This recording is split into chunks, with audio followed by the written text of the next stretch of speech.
tous et bienvenue dans cette nouvelle édition du Grand JT des Territoires. Voici tout de suite les titres de l'actualité. Vacances et printemps, les touristes sont de retour et c'est une bonne nouvelle, notamment en Gironde après les incendies de l'été dernier. Reportage de TV7, la chaîne du groupe Sud-Ouest sur le bassin d'Arcachon dès le début de ce journal. Des touristes et des visiteurs qui se ruent également dans les allées des parcs d'attractions. La saison débute et s'annonce prometteuse comme a pu le constater Moselle TV. Et puis un loisir pour certains, une pratique en compétition pour d'autres. Vosges TV a rencontré un champion du monde de Scrabble. Le jeu de société qui reste, vous allez le voir, une référence, peu importe sa pratique. Et puis en fin de journal, un spectacle extraordinaire, celui de cerfs-volants par centaines dans le ciel de Berck-sur-Mer. Des images féeriques pour les petits comme pour les grands que nous proposera WEO TV, la chaîne de la Voix du Nord et du Courrier Picard. Voilà une météo clémente et des vacances scolaires. Voilà probablement le cocktail parfait pour bien débuter la saison touristique. Un retour des visiteurs très attendus cette année, surtout dans les régions impactées par les incendies de l'été dernier. Exemple sur le bassin d'Arcachon où les touristes profitent des nouveaux plaisirs locaux comme a pu le constater Alix Fourcade pour TV7, la chaîne du groupe Sud-Ouest. Comme un air d'heure de pointe dans les escaliers de la dune du Pilat ce lundi. Pour cette nouvelle semaine de vacances scolaires, les touristes ont bel et bien répondu présent. Des touristes surpris précisément d'en voir d'autres. C'est dommage, je pensais qu'on serait seul d'ailleurs. On ne s'attendait pas à autant de monde en ce lundi. Mais en même temps, ce sont les vacances, donc... Une affluence somme toute normale au vu de la météo, comme si la page des incendies de l'été dernier avait été définitivement tournée. On constate un petit peu les dégâts de l'année dernière, mais bon, voilà, la nature reprend ses droits, donc c'est bien. En terrasse, à quelques kilomètres de là, dans le quartier du Moulot à Arcachon, les touristes affichent aussi un large sourire. On est content de retrouver nos petites habitudes avec nos amis pour profiter ce midi du soleil, des bons lieux, de la plage. Ça fait vraiment du bien, on a l'impression d'être en été, donc on s'est presque habillé en été, on était contents ce matin en partant. Pourtant, les incendies restent une actualité brûlante pour les campings du Pilat. Seul celui des Flots Bleus a rouvert pour l'instant, une réouverture partielle qui porte encore les stigmates des feux, ce qui marque forcément les premiers locataires des lieux. On a suivi l'actualité catastrophique, hélas, des incendies, etc. Et on se rend bien compte en arrivant sur le site que c'est assez terrible ce qui s'est passé et ça fait mal au cœur pour cette si belle nature et cette si belle région. Et c'est important de venir et de revenir ici pour participer à continuer à faire vivre la région, à faire vivre les commerçants. Les commerçants se sont d'ailleurs montrés discrets quant à leur pronostic de réussite économique pour la saison à venir.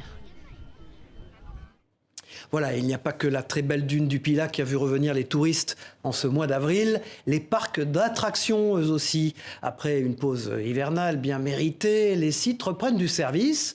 Au programme de cette saison, quelques nouveautés pour le plaisir des petits comme des grands. Reportage près de Metz d'Emma Facchetti pour Moselle TV.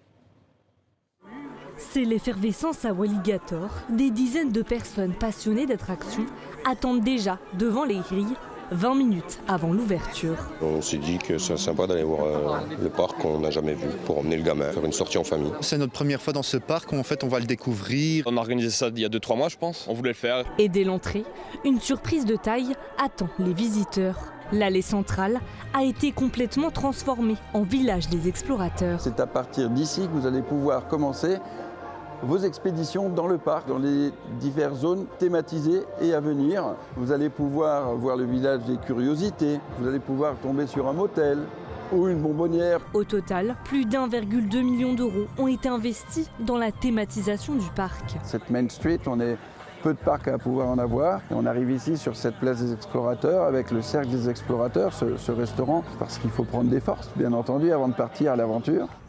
Pour cette nouvelle saison, Pokéland a lui aussi décidé de rénover quelques infrastructures. On crée un point de restauration, on va dire buvette, restauration rapide supplémentaire, notamment au niveau de notre nouvelle zone Water Jump. On a rechangé notre mer de filet. En fait, c'est des cabanes dans les arbres qui permettent... C'est comme un trampoline dans les arbres, donc on l'a agrandi. On a doublé la superficie. Pour mettre les bouchées doubles, le site de loisirs est en train d'aménager une nouvelle activité pour les petits qui ouvrira à la fin du mois d'avril. Donc on est parti sur des chaises volantes tout simplement dans l'idée d'une thématisation sur la forêt. On a repris un peu la forme du manège qui est un champignon en fait à la base. Et donc on a décoré notre zone dans ce thème-là. Et l'idée c'est de faire découvrir aux enfants plusieurs espèces. En attendant, les visiteurs, férus de sensations fortes, ont déjà retrouvé le chemin des activités. On aime bien les sentiers pieds nus, l'acrobranche. J'ai bien aimé l'escalade, ça fait les bras et c'est amusant. Si le soleil perdure tout l'été, à l'image de cette première journée, la saison s'annonce prometteuse pour ces deux parcs mosellans. Allez, pour ceux qui préfèrent les ambiances moins chahutées, que diriez-vous, en ces vacances de Pâques, de découvrir les talents extraordinaires des oiseaux? Dans la Loire, la volerie du Forez propose dans un décor médiéval plusieurs spectacles pour mettre en avant les capacités extraordinaires des rapaces. Un reportage de la rédaction de TL7. Regardez. Au château de Marcilly-le-Châtel, les spectateurs sont au milieu des oiseaux. Ils ont exposé au commissafeur et du coup on voulait faire une activité pour les enfants pendant les vacances, donc on a pensé à venir là.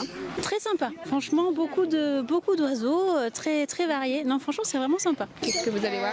Des perroquets qui mangent des cacahuètes. C'est très sympa, c'est pas très grand mais c'est suffisamment grand pour nous. Qu'est-ce que vous en pensez les enfants? C'est bien les oiseaux? Oui.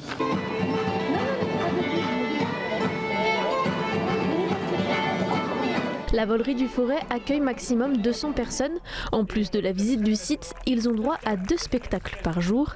Pour les réaliser, la relation entre les soigneurs et les oiseaux est très importante. C'est beaucoup de temps, beaucoup de patience, parce que forcément, alors nous on ne peut proposer à nos oiseaux que ce qu'ils savent faire, c'est-à-dire du vol.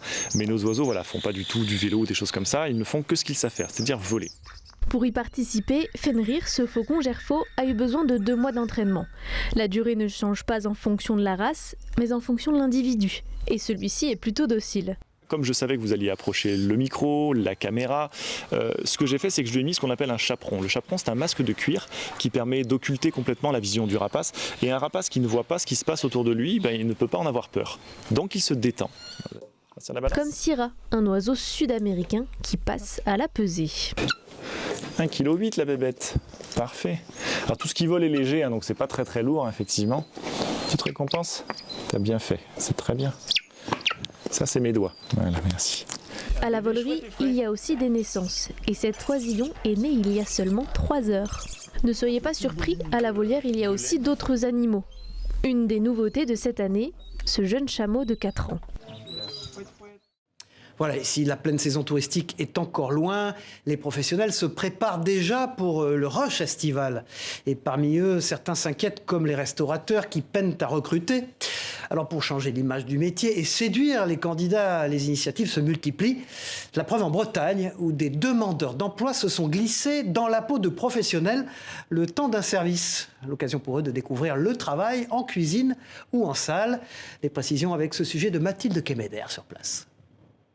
Tes doigts, parce que c'est pour mettre de côté, on leur fait une nouvelle comme ça. Ces personnes ne sont pas forcément du métier, elles sont en recherche d'emploi. Ce midi, elles vont assurer un service pour une douzaine d'employeurs. Elles profitent en amont d'un coaching en cuisine et en salle pour découvrir le métier et être le plus professionnel possible. Je suis là avec Pôle emploi. Ils m'ont appelé pour participer à la journée et j'aime beaucoup. Donc, Je suis venu notamment pour apprendre déjà. J'avais envie de voir ce que c'était de travailler en cuisine car je ne l'ai jamais fait encore. Si ça change un peu, c'est surtout pour valider mes compétences. Et justement, le parrain de cette édition, le chef étoilé Nicolas Adam, a trouvé quelqu'un en cuisine, faute de personnel. Il travaille en ce moment jusqu'à 3h du matin. Je suis content parce qu'il lui aussi est content, quoi. Je veux dire, il m'a dit, c'est vraiment un rêve de venir travailler. Après, il y aura beaucoup de travail, il va prendre soin de lui, qu'il n'y ait pas de stress. Le stress doit être positif. Je pensais pas qu'on allait me choisir moi, enfin, c'était pas choisi encore, mais je m'attendais pas à qu'ils me disent, c'est cool, quoi. Donc, tant mieux. C'est bien. À l'initiative de ce job dating original, Pôle emploi et les professionnels du secteur. Là, on est arrivé sur un côté de plus dans la bienveillance et surtout parler en bien du métier. Nous, on est un peu brut de pomme des fois et l'accueil des salariés en entreprise aujourd'hui, c'est quelque chose qu'il faut totalement revoir. Face au succès, les professionnels de la restauration réfléchissent à étendre ce concept sur d'autres territoires et pourquoi pas au niveau national. Sarah El Haïry était l'invitée jeudi matin de l'émission Face au territoire sur TV5 Monde. L'actuel secrétaire d'État à la jeunesse a répondu aux questions de nos éditorialistes sur le plateau. Regardez. Il y a quelques jours, vous avez donné une interview au magazine Forbes et vous avez parlé ouvertement de votre coming out. On ne va pas y revenir parce que c'est des questions très personnelles, mais juste une question, pourquoi le revendiquer au fond? On a peut-être l'impression, mauvaise, vous allez me dire, qu'on n'a pas besoin aujourd'hui. Parce qu'à la limite, c'est contre-productif par rapport à l'effet qui, vous avez vu, Denis Caron parlait tout à l'heure, vous avez été violemment agressé dans les réseaux sociaux. Est-ce que c'était un choix d'en parler parce que quel problème ça posait? Voilà, c'est ça la question. Ça, c'est typiquement, c'est le plus triste dans le fond. On fait 2 heures d'interview sur l'intelligence artificielle, sur le SNU, sur la jeunesse, sur la relation entre la France et le Maroc. Non, sur la relation entre la France et le Maroc. Sujet important, d'amitié, mais en tout cas, moi, ça me touche. Je suis binationale. Et dans le fond, une question arrive sur et Twitter, il se passe quoi sur les réseaux sociaux? Et donc, comme dans l'émission d'aujourd'hui, je parle évidemment des réseaux sociaux et de l'importance de faire rendre la distance. Et je dis simplement que quand ça touche ma famille, eh bien, moi, ça me touche. C'est vrai, quand je rentre le soir et que je vois ma mère impactée, ça me touche. Quand je vois ma compagne impactée, ça me touche. Et là, il se passe quelque chose d'assez particulier. Le journaliste fait le choix de titrer sur cette information-là. On ne peut pas me faire le reproche de parler en toute honnêteté. Quand on me pose une question, je réponds. Et considérer que répondre vaut affichage, lobbying ou je ne sais quelle expression que j'ai pu lire, c'est dramatique. Parce que dans le fond, j'aurais dit la même chose en parlant de mon mari, de mon compagnon, où j'aurais utilisé quelque chose de plus non-genré. Donc finalement, j'aurais dit mon ami, et puis on laissera bien aux journalistes de choisir le I ou le IE. Ça aurait été grave. L'émission Face au territoire avec Sarah El Haïry, la secrétaire d'État à la jeunesse, est à voir ou à revoir sur le site internet de TV5 Monde et ceux des partenaires de l'émission Ouest France, Nice Matin, France Antilles, 20 minutes, La Montagne Centre France et le magazine Le Point. Le reste de l'actualité marqué aussi ces jours-ci par le départ réussi de la sonde JUICE depuis le centre spatial de Kourou en Guyane. C'est désormais un voyage de 8 ans et de plus d'1 milliard de kilomètres vers les lunes de Jupiter qui attendent cette sonde. Un succès en forme de répit pour la base spatiale guyanaise qui doit faire face depuis des mois à de nombreuses difficultés entre échecs spatiaux sur fond de guerre en Ukraine et plans de licenciement. Les prochains mois s'annoncent cruciaux et les débuts prévus d'Ariane 6 sont très attendus. Les précisions au micro de Franck Chassagnon qui s'est rendu sur place. L'avenir, c'est Ariane 6, évidemment. C'est Ariane 6 qui va à la fois remplacer Ariane 5, à la fois remplacer Soyouz, qui a un carnet de commandes qui est plein à craquer. Donc on attend Ariane 6 avec beaucoup d'impatience. Mais il ne faut pas oublier Vega C, le petit lanceur Vega C, qui lui aussi a un très bon carnet de commandes, qui actuellement est un peu englué dans des difficultés, mais il va bien sûr s'en sortir. Et puis le futur, c'est aussi d'autres micro-lanceurs, d'autres opérateurs de lancement avec les micro-lanceurs. Donc d'autres acteurs qui vont arriver sur le marché et qui, nous l'espérons, viendront lancer ici en Guyane. En tout cas, on fait tout pour. Voilà, eux volent un peu moins haut au-dessus de la Terre, bien sûr, et sont évidemment beaucoup plus accessibles. Les avions de ligne font l'objet néanmoins, vous le savez, de nombreuses critiques pour leur impact sur l'environnement. Un problème que tente de solutionner une entreprise toulousaine, Open Airlines, c'est son nom, qui s'est spécialisée dans le conseil en écopilotage. Objectif, aider les compagnies à réduire au maximum leur émission de CO2 grâce à des conseils précis et puis une base de données portant sur 5 millions de vols, vous allez le voir. Des trajets plus directs, des atterrissages planifiés ou encore des altitudes de vol optimisées. Images et explications recueillies par Clément Gassi pour la Dépêche du Midi, nos partenaires. On peut fréquemment, dans certaines conditions, demander des routes plus directes, des raccourcis. Et là, on utilise justement tout le big data pour prendre l'historique de tous les vols et visualiser des opportunités en bleu de routes plus directes. Et en fonction des conditions du jour, de la météo, des performances de l'avion, on va lui préconiser finalement de demander au contrôle aérien une route plus directe. Voilà, tout à fait autre chose en cette période d'inflation où chacun cherche à gagner un peu de pouvoir d'achat. Les contrats d'assurance sont un poste de dépense très important. Dans le Val d'Oise, une ville a décidé d'aider ses habitants à réaliser des économies. Avec l'aide d'une entreprise solidaire d'utilité sociale, les habitants font baisser leurs tarifs d'assurance, avec à la clé plusieurs centaines d'euros d'économisés. Un sujet de Christophe Rigaud pour Via 95 dans l'Oise. Ce matin, Samira est venue faire des économies. Pour cela, elle a rendez-vous avec Dan dans les locaux du centre communal d'action sociale. Ensemble, ils vont passer au crible tous ces contrats d'assurance. Mutuelle santé, assurance habitation ou automobile. L'objectif pour Samira est d'économiser quelques euros face à des tarifs qui augmentent. En 2022, j'ai payé 67,92 € par mois. D'accord. Et là, ils ont augmenté cette année, 73,11 €. Pour renégocier ses contrats d'assurance, la ville de Saint-Brice-sous-Forêt a fait appel à une entreprise solidaire d'utilité sociale, dont le rôle de conseil est primordial. On ne veut pas les faire changer pour qu'ils perdent des garanties. Le minimum, c'est au moins de partir sur des garanties similaires et effectivement de leur faire des économies en fonction des besoins qu'ils pourraient avoir. Mais oui, on parle beaucoup du pouvoir d'achat et notre but à nous, c'est vraiment de pouvoir l'optimiser et de pouvoir permettre aux personnes de faire des économies. Après une étude des garanties de sa mutuelle santé, Samira est déjà gagnante sur son ancien contrat. Déjà, le tarif a changé. Les prestations, il y a plus de prestations et on s'occupe de rien. Les économies réalisées vont d'une cinquantaine d'euros à plus de 1 000 € par an pour certains contrats, avec les mêmes garanties. À Saint-Brice-sous-Forêt, ce dispositif gratuit pour les habitants a été initié par la mairie. Un service qui sort de la compétence de la ville, mais que le maire assume en période de flambée des prix. C'est plein de petits plus qui feront qu'à un moment donné, malgré des situations un peu compliquées, les gens retrouveront quand même du pouvoir d'achat. Donc effectivement, ce n'est pas directement de notre champ de compétences. Néanmoins, faut-il se l'interdire? Je ne pense pas. Depuis la mise en place du dispositif d'assurance pour tous, une centaine de familles ont été accompagnées à Saint-Brice-sous-Forêt et plus de la moitié ont décidé de changer d'assurance avec des économies à la clé. Allez, sans transition dans ce journal, intéressons-nous à présent à une initiative solidaire mise en place dans l'Isère. Dans un supermarché de Grenoble, les seniors peuvent désormais faire leurs courses aidés par des étudiants. Pratique quand il faut se baisser, porter ou ranger. Une idée développée par une entreprise qui favorise le contact intergénérationnel. Écoutez ces réactions au micro de Camille Avon pour Télé Grenoble.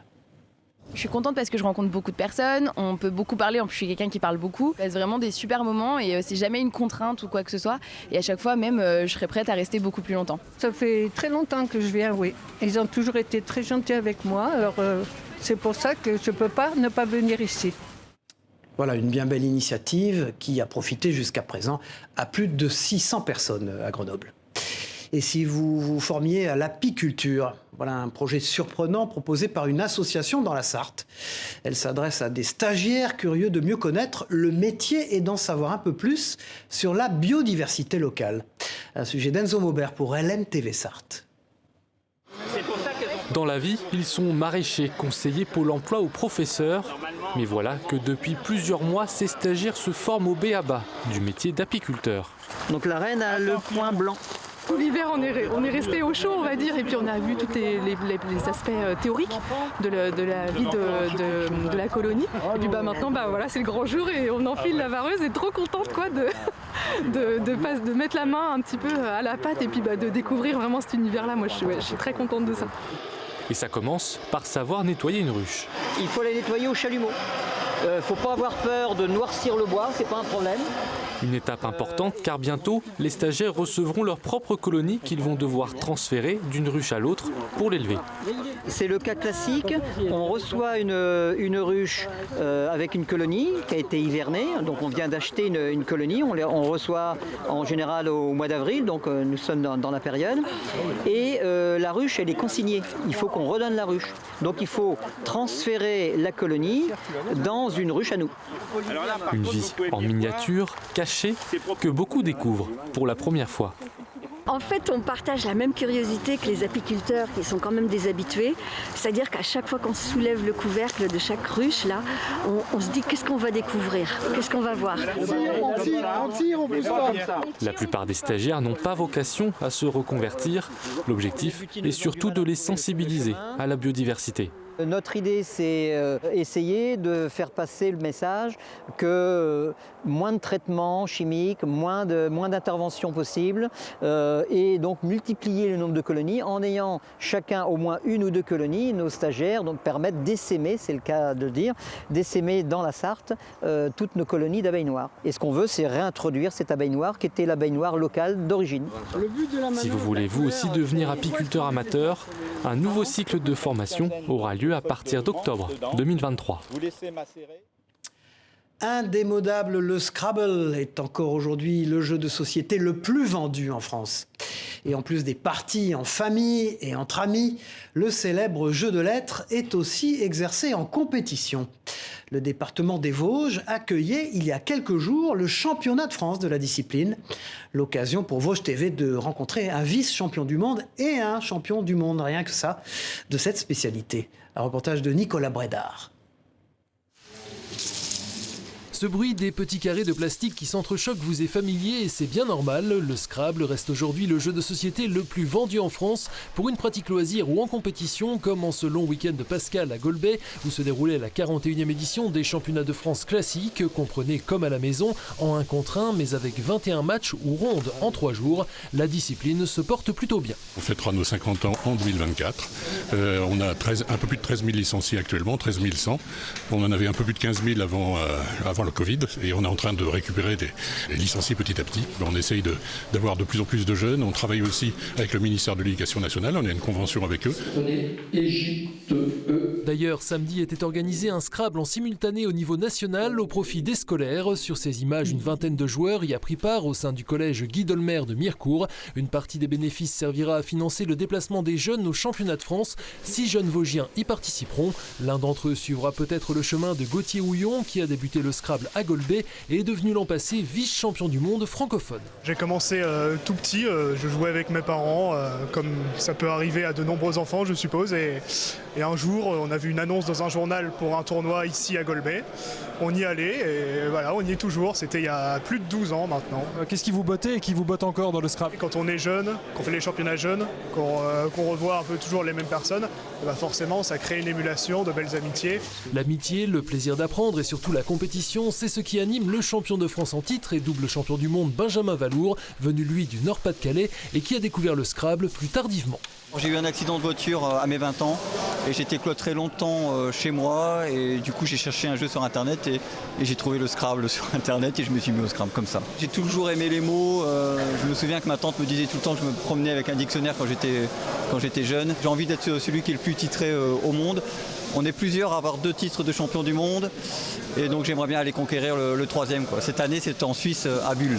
Le rendez-vous est fixé à la mi-juillet. En attendant une nouvelle couronne mondiale, Benjamin Valour a déjà décroché à Golbey un 3e titre de champion de France. Allez, que diriez-vous d'un tour du monde au gré du vent pour clôturer ce journal? C'est à Berck, dans le Pas-de-Calais, que petits et grands ont rendez-vous pour la rencontre internationale de cerfs-volants. Un événement unique en son genre qui réunit plus de 800 000 personnes en l'espace d'une semaine. Des spectateurs éblouis, vous allez le voir, par le ballet aérien de centaines de cerfs-volants colorés et très impressionnant. Jérôme Houbron, journaliste pour WEO TV, la chaîne de La Voix du Nord, et du Courrier Picard, était sur place.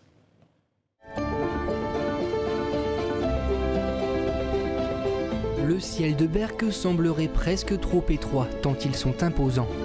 Poulpes géants, dragons et même vaisseaux spatiaux se disputent la place du cerf-volant le plus remarquable. Et ne croyez pas qu'ils volent au hasard du vent, quelques mètres plus bas, les professionnels veillent. Je vais pas aller chercher une 900 kg, 60 mètres. Un jargon technique pour un loisir devenu un art.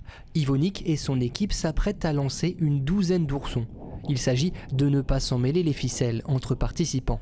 On fait en sorte que ça se stabilise au maximum et puis on réfléchit, on essaie de changer un certain nombre de choses. On est là toute la semaine justement et ça nous permet d'aller modifier un certain réglage, certaines positions de bride. Voilà, et puis là on a le soleil, le vent, on peut rien demander de plus.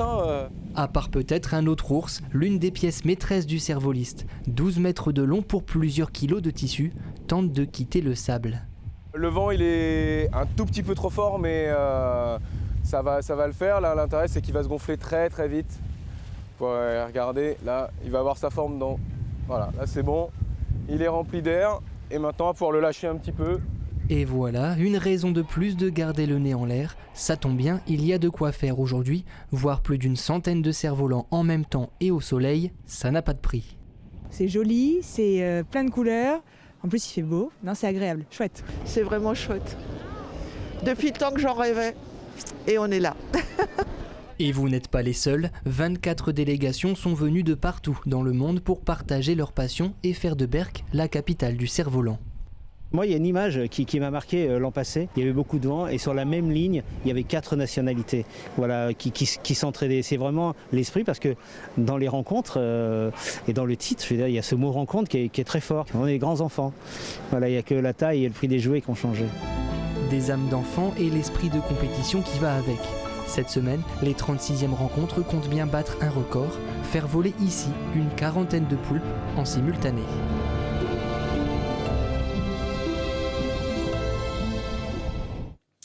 Voilà, c'est la fin de cette édition. Merci d'avoir suivi ce grand JT des territoires. On se retrouve très vite pour une nouvelle édition. Au revoir à tous.